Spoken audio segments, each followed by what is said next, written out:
Hi, my name is Johnny Baier. I'm the Executive Director of the American Banjo Museum in Oklahoma City. We're leading up to our Hall of Fame broadcast this Friday evening at 7 o'clock Central Time, and you're all invited to join us as we welcome the 2020 class to the American Banjo Museum Hall of Fame. Today, we're going to be visiting with one of those Hall of Fame inductees, someone who in the banjo world has done something almost no one has accomplished. Ever since the banjo was basically perfected back in the 1920s, there haven't been too many new innovations to create a new banjo design and new banjo sound. But one man, Geoff Stelling, has done it with his revolutionary wedge design system, and in recognition of his full lifetime of trying to make banjo sound and play better for all of us that play these instruments, we are recognizing Geoff Stelling with induction into the American Banjo Museum Hall of Fame. Welcome, Geoff Stelling. Thank you, Johnny. I'm very pleased to be here and have your crew here, and very honored. Well, we are honored to be able to spend some time with you. As a lot of folks who've tuned in on Friday night are going to see, we've got a little video that highlights your career, but you can only put so much into 5 minutes. So I am thanking you for taking some time to get more in depth about some of the stuff that's made up your life and career. Let's start at the beginning. You were born in New York. How did a guy from New York end up with a rural music sensibility that drove your whole musical career? Well, actually, I was born in California when my father was in the Navy. And then I moved to New York when I was about 6 years old. And I listened to the AM radio late at night when my parents thought I was sleeping, and I could hear the West Virginia Jamboree and probably the Grand Ole Opry. And I got interested in the banjo when I heard that.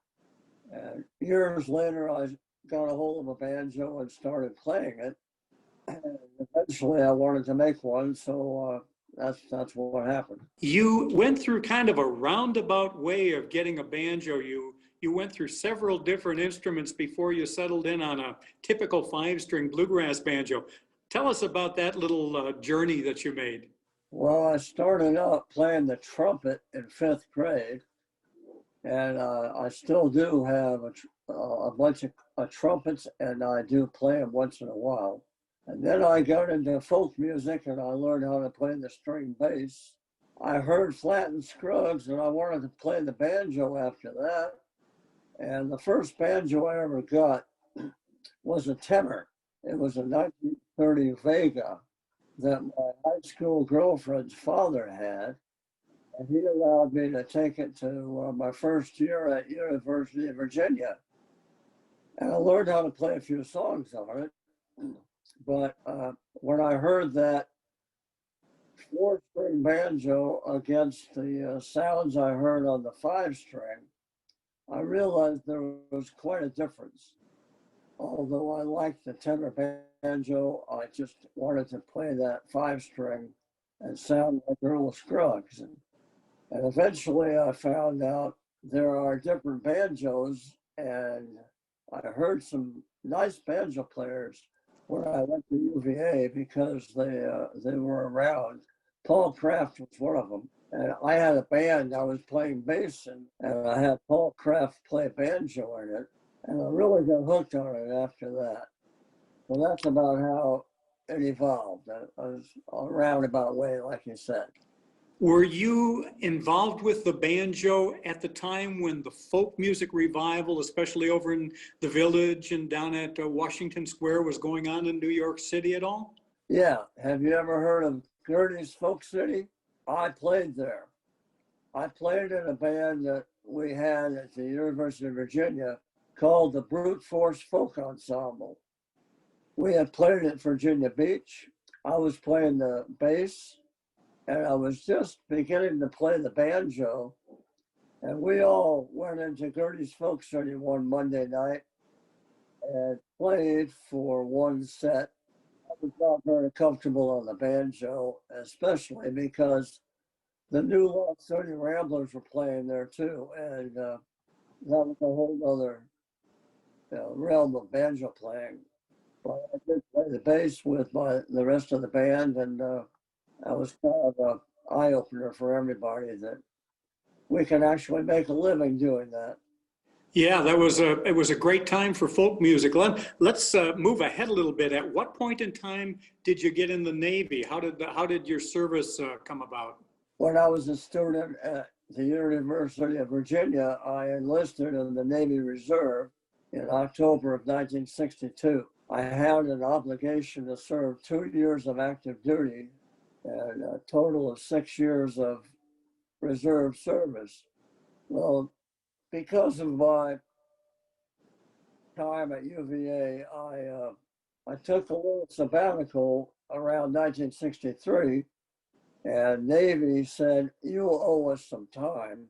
So in 1965, in January, I went on active duty, and then I went on active duty to a aviation machinist school to learn how to operate, repair, and work on aircraft engines that had propellers.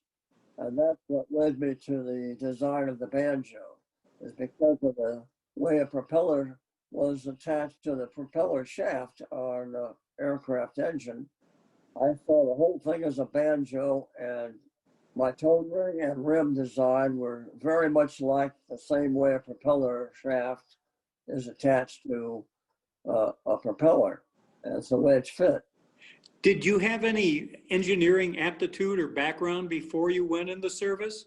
I would say the only engineering type class I ever had was a mechanical drawing class in junior high school. When you were experimenting with banjo design, you were also performing. Was it the desire to get a better banjo sound that drove you to build a better banjo? Or was it you were making better music, so now you wanted to make a better banjo? Was it the horse pulling the cart or pushing the cart?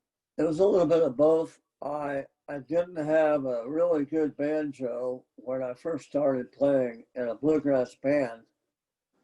I actually put together a banjo in Nashville when I was going to Vanderbilt about 1970.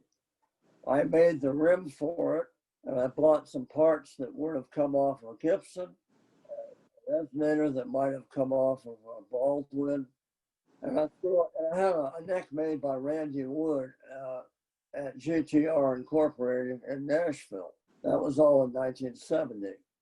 And that banjo went with me around the South Pacific or the West Pacific. And I came back to San Diego and decided I was going to make a banjo from scratch. And that's how my business got started in '74. Was there a strong market for bluegrass music in California at the time around the San Diego area? There were a number of bands that played in the San Diego area. Some of them were old time. In fact, the first band I joined was called the San Diego Grass and Eclectic, kind of a play on words for San Diego Gas and Electric, the power company there. But they played some form of bluegrass and old time music, and I was their banjo player. And the guy that played the banjo was primarily a clawhammer player, where I was more of a Earl Scruggs three-finger style. And that changed the whole form of the music the band was playing. And then eventually I got into the band called Pacifically Bluegrass. For a few years, I played bass and banjo in that band because they already had a banjo player. So we changed every set. I would play bass for one set, he would play banjo, and then we'd switch. Then I formed my own band in 1975 called Hard Times Bluegrass Band. When you designed the wedge fit system, was that an all at once proposition or did the design evolve over a period of time? It was pretty much all at once, except that I had a prototype with kind of a halfway modification of the standard tone ring and rim design. And I was kind of afraid to jump all the way in with both feet. And the second banjo I made, I went a little bit further and had more of a wedge fit. And the third banjo I made, I decided I'm just going to stop playing around and I'm going to go all the way for a wedge fit from the bottom of one side of the tone ring to the other. And that was a 45-degree angle from the inside diameter to the outside. And that was a phenomenal breakthrough for me. And I decided I'm going to go get a patent on it. And I did. There was a lawsuit regarding the wedge fit design that you prevailed in. How did that come about? Was there competition in that same design? Somebody tried to interfere with my patent by submitting some drawings to the patent office. And the drawings were very suspicious to me because it looked like they were, the drawings on how a tone ring was fit onto a rim looked like they were made at different times and possibly drawn by more than one person, because the way they made the circles were opposite. And I told the patent examiner that this was a fraud. Somebody was trying to steal my patent and come by making their drawings look like they were there in the first place when they were really done after my patent was issued. And I convinced the patent examiner that the drawings were not totally authentic or done at the same time. You've made a business out of doing things a little bit different than all the other banjo makers. What do you think is the most important, or how should I say, significant difference, either tonal-wise or construction-wise, between your banjos and those of the other boutique makers? Well, my main theory was that contact between the tone ring and the rim should be pretty much made to be infallible.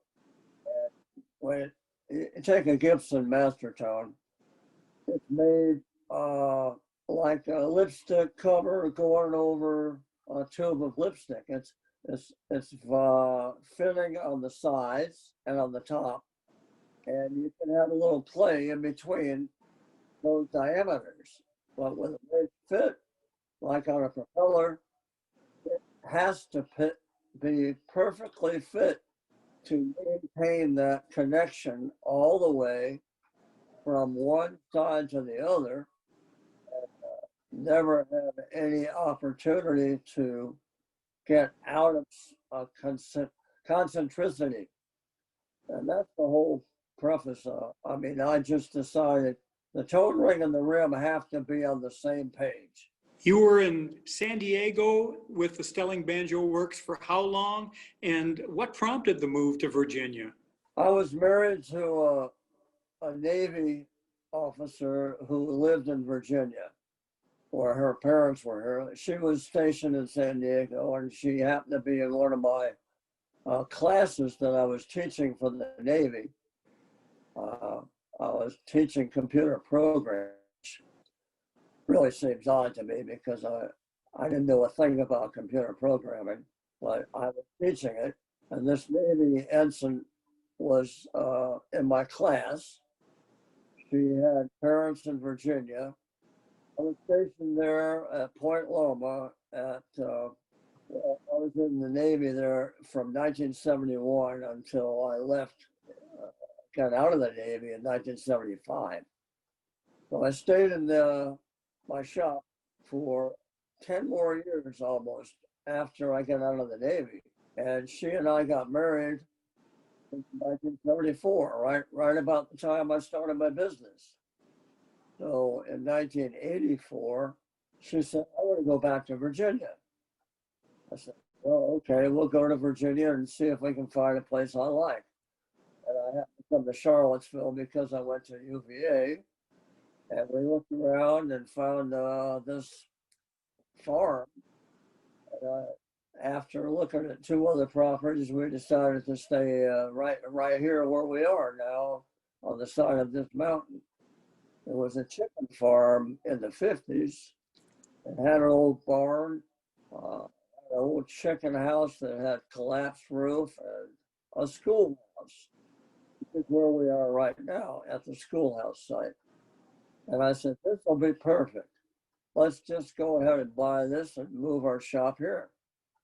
So within a year or half a year, we moved here and got established right in the winter of 1984.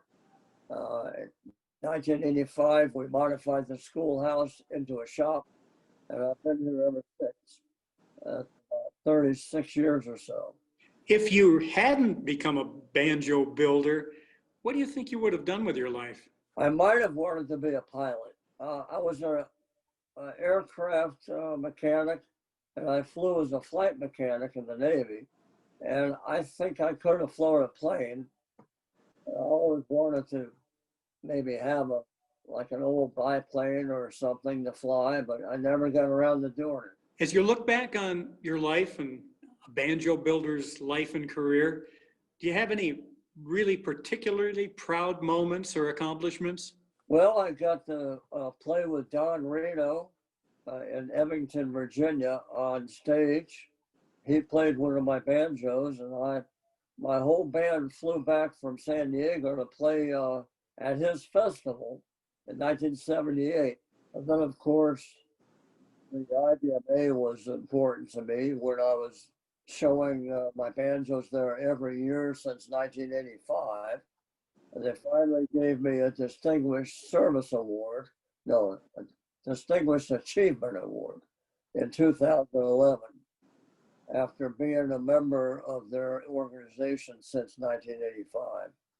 Well, it has been an amazing life and career, and we really want to thank you for taking some time today to give us a little more insight than we can possibly do during our 5 minutes of This Is Your Life during the Hall of Fame ceremony. So thank you, Geoff Stelling, and on behalf of the American Banjo Museum and all the folks watching today, we want to congratulate you one more time for your induction into our Hall of Fame and invite everybody to join us this Friday evening at 7 p.m. Central Time, when we will be inducting all of our 2020 honorees to the American Banjo Museum Hall of Fame. Geoff Stelling, thanks again and congratulations.